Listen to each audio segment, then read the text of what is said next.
everyone, and welcome to episode 7 of My Campus GPS Facebook Live. This is the place where we talk about how parents can help their high school student to prepare for university. So I'm doing a series on mindset and how mindset can affect your student's attitude towards scholarships.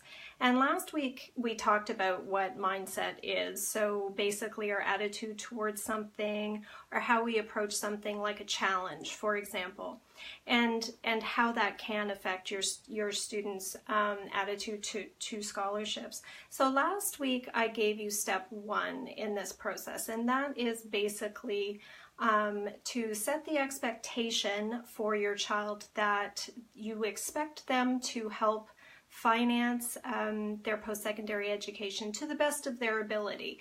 And part of that is that you expect them to apply for scholarships find scholarships and apply for scholarships that they're eligible for, and to do their best in that process. And during that talk, it's really important that you provide them with the support and say that we will support you throughout this process, but we can't do it for you, and we expect you to be an active participant in that. So that's the setting expectations, and that's step 1. Tonight we're talking about step 2, and that is about helping your student to have some confidence around being eligible for scholarships and then applying for scholarships. So it's the whole confidence piece, and it's a really important piece that I don't think a lot of people really understand or think about that much. So I'm Janet McDonald, and I'm a former university admissions officer, and now with My Campus GPS, I help high school students and parents with preparing for university. So that includes university admission and scholarship preparation and career exploration. So I help parents and students to avoid costly mistakes and take advantage of opportunities that present themselves along that road to university. So back to mindset, and so mindset is just kind of like how athletes use these kind of mindset tricks or strategies to win a competition. It's the same kind of idea with your student and their attitude towards being eligible and winning scholarships. So the main mindset idea that we're talking about tonight is confidence. And confidence is kind of like hope, or it goes hand in hand with hope, but it's a little more than hope. It's kind of like hope with some evidence to back it up, basically. But your student does need to have some hope or some confidence that they are eligible for scholarships, and when they're eligible, that they can actually win those scholarships. And I think for some students, this might be a bit of a tricky thing, especially if they're kind of modest, and they might be thinking, well, who am I to think that I qualify for a scholarship, or there are no scholarships for me? I'm just an average student, or something along those lines. So maybe your student doesn't even realize this really on some level. They're not even really aware that they feel this way, and they're just kind of avoiding the whole scholarship thing, or they're not really trying, they're not really focused on it, and that confidence piece might be a part of that. And they may not be very comfortable, even if they do understand that that's part of the reason why they're not involved in the process. They might not really feel comfortable communicating that to you or to anyone else. So they might just be missing that little piece of confidence that's holding them back from potentially having a really good opportunity there for them. So our job as parents is to educate ourselves on what is the real information and what are the real chances for them, and then to help to communicate that to them and to gently kind of prod them in the right direction, because we don't want them to miss these opportunities, and these are real opportunities that they're eligible for and they qualify for, and they deserve as much as anyone else. Okay, so So let's talk about your students' eligibility for scholarship. So, being eligible for the scholarship and then actually applying for it are two different things. But let's just start with helping your child to believe that they're eligible for some scholarships. So I'm going to talk about some really common myths that are out there around scholarships, and talk about why, although there might be a kernel of truth to them, for the most part, they're just a bunch of hooey, and we need to kind of get past them and get the real information to our student. So myth number one is that only top students win scholarships. Okay, so that is a very common one. And this might be something, again, that your student might struggle with, because they say, why did they think that I would qualify for a scholarship? I'm not a top student. So this is an important one that you understand. So while some top students do win scholarships, obviously, they will, not all scholarships are won by top students, okay? So grades are important for some scholarships, and namely those are more the university awarded scholarships. So, so they do put more emphasis on grades, that is true. But it's the external scholarships, the ones that are offered by organizations outside of the university, that I kind of want to focus on here. Because usually if they do have a grade requirement on them, it's usually something around 70%. So that's pretty average. That's not, top student material or anything. And some don't have an academic average requirement on them at all. So many of these scholarships, even if they do have a grade requirement on them, it's not usually the main focus. The focus in these types of scholarships is usually more on the students' involvement in their community, whether that's their school community or kind of like their town or their city or whatever. So there's that side of things. Then there are things like essay contests, which normally don't have any kind of grade requirement on them at all, and often don't even have any type of community involvement activity kind of requirement on them either. So it's just basically the story is the most important thing for this. And some of these aren't even, highly academic. There was one by a credit union that asked the student to write on, the topic was the dumbest thing they ever did with money, or dumbest mistake I ever made with money. Well, any of us could probably write an essay on that, because we've all done dumb things with money. And if you follow me on social media, then you've probably seen the one that I posted from the hot tub cover manufacturer, and the topic for that essay was why hot tubs make our lives better.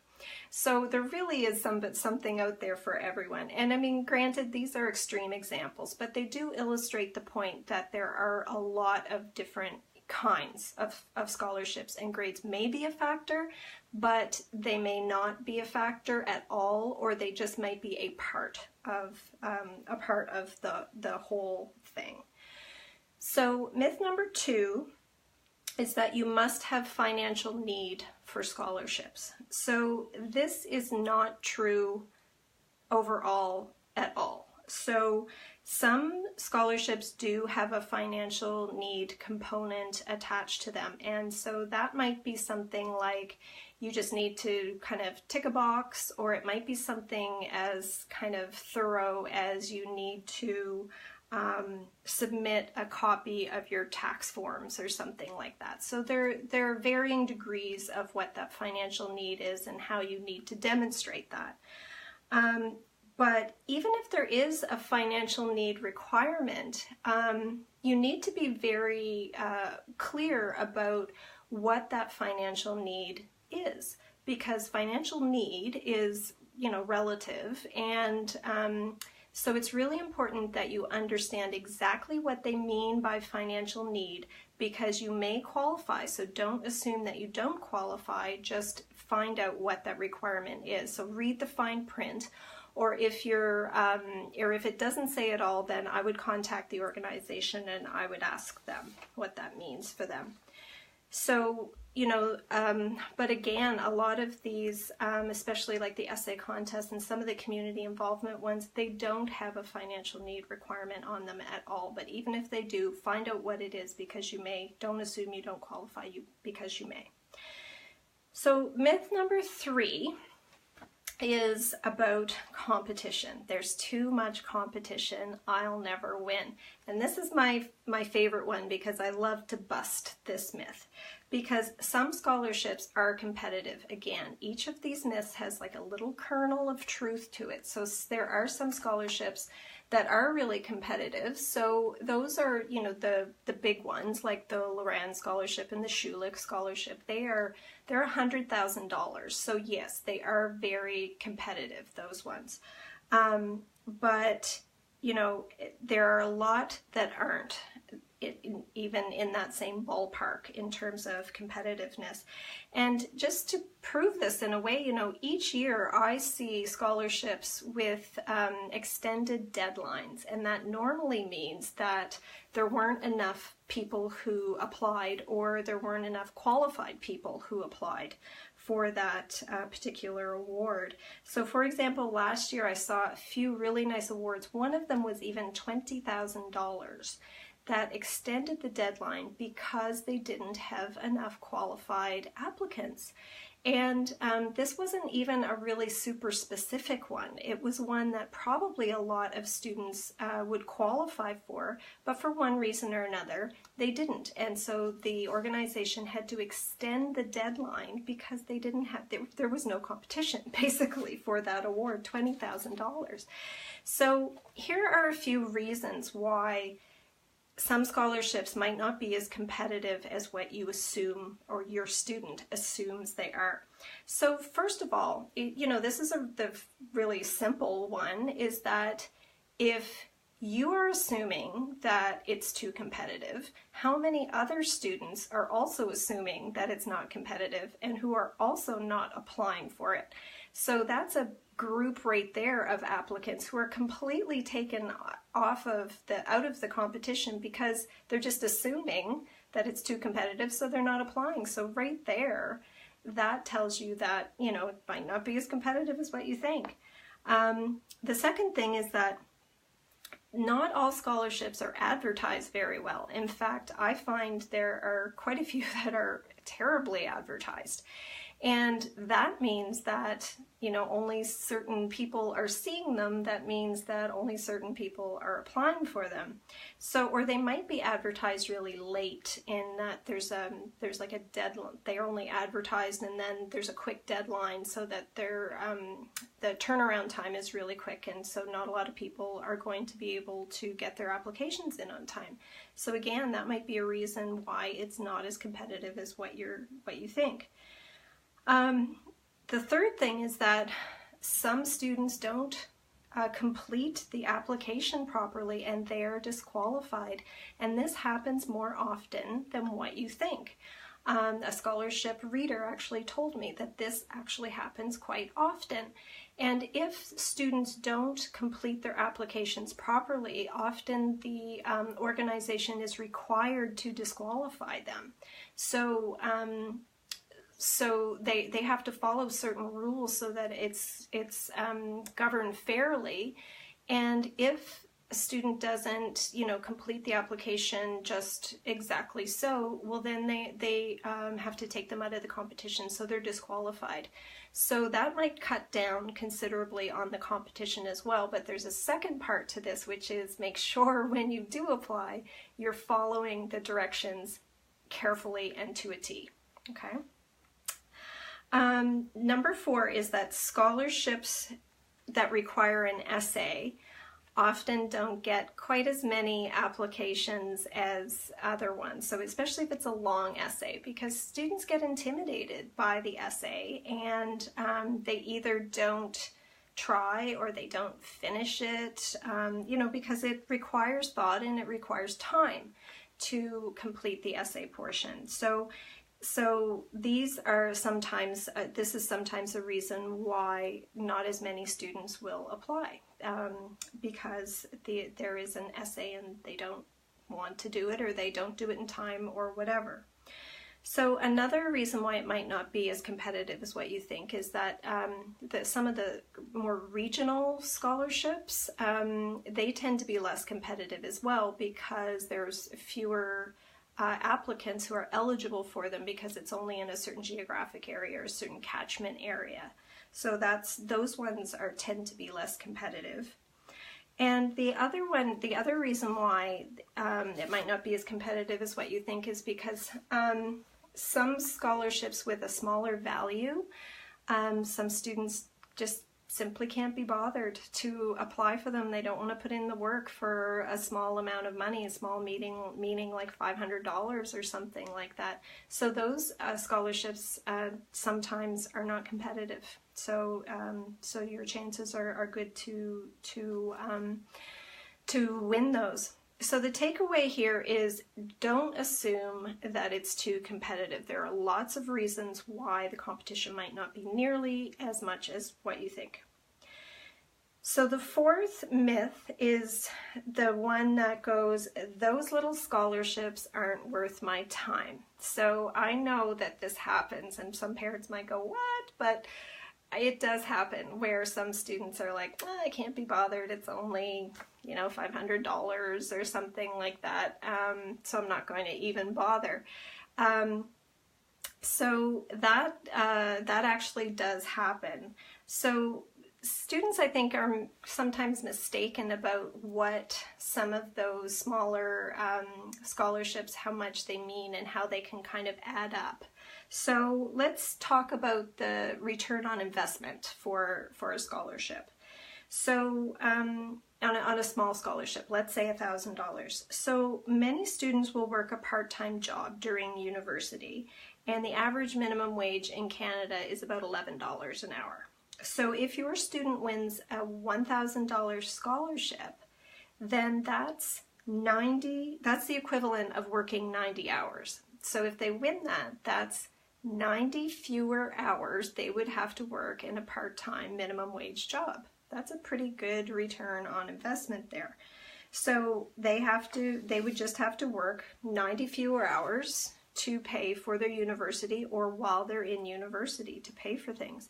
So if they spent 3 hours working on that, like to find that scholarship and to prepare the scholarship application, and they won it, that's 90 hours that they just saved. So they invested 3 and they got 90 hours in return. So that's about almost a 3,000% return on investment. So that's a pretty good investment. And another way to look at that is that even if they spent 10 hours and they won, like to find the scholarship and prepare the scholarship applications, and they won the $1,000 scholarship, and they put in 10 and they won $1,000. That's about $100 an hour they just made. So that's, again, is a good return on investment. And if your student can find another job where they make $100 an hour, then I'd like you to tell me what that is, because I'm going to get my son to get that job as well.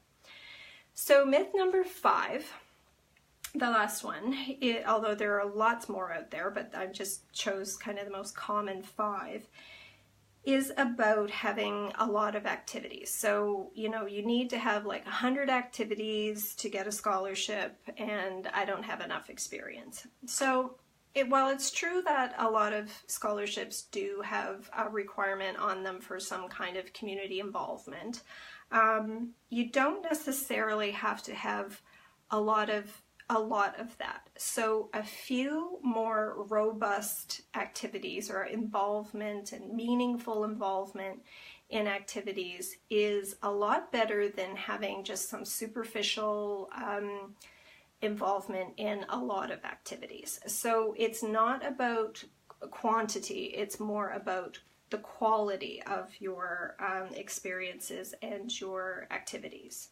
So it's not about numbers, it's more about the quality of them. And so most students do have, an activity that they've maintained over a few years, and they have some meaningful involvement in that. So So if that's the case, then that is good information for a scholarship application. And it's often, another key is often about the way you present the information. So there are ways that you can make your information sound better on your application. So I wrote a blog post on this. It's called How to Make Your Best Activities List, and how to make your activities sound the best that they possibly can. And that's on my website. The blog is on my website, and you can check that out. It's at mycampusgps.ca/blog, and the blog is called How to Make Your Best Activities List. So to wrap up, like I say, there is a scrap of truth in all of these myths, but for the most part, it's just a bunch of hooey, and you want to be really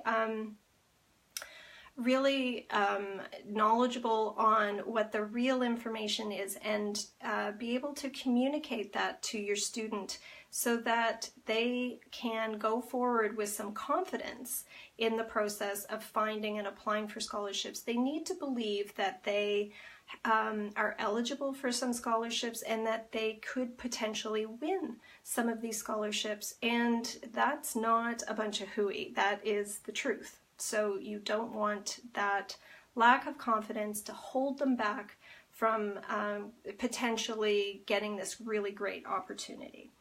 So next week we're going to talk about step 3 in the mindset series, and it's around motivation. So your student does need to be motivated, to apply for these scholarships, because it does take some time and effort.